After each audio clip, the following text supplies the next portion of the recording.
तुम्हारी कब्र पर मैं फातिहा पढ़ने नहीं आया।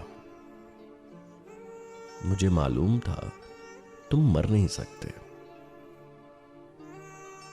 तुम्हारी मौत की सच्ची खबर जिसने उड़ाई थी वो झूठा था। वो तुम कब थे? कोई सूखा हुआ पत्ता हवा से मिलके टूटा था। मेरी आंखें तुम्हारे मंजरों में कैद हैं अब तक। मैं जो भी देखता हूं, सोचता हूं, वो वही है जो तुम्हारी नेकनामी और बदनामी की दुनिया थी। कहीं कुछ भी नहीं बदला। तुम्हारे हाथ मेरी उंगलियों में सांस लेते हैं।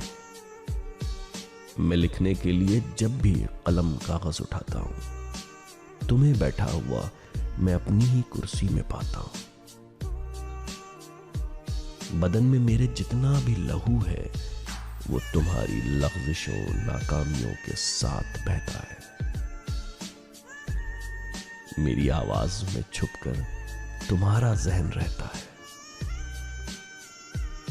मेरी बीमारियों में तुम, मेरी लाचारियों में तुम। तुम्हारी कब्र पर जिसने तुम्हारा नाम लिखा है वो झूठा है। तुम्हारी कब्र में मैं दफन हूं,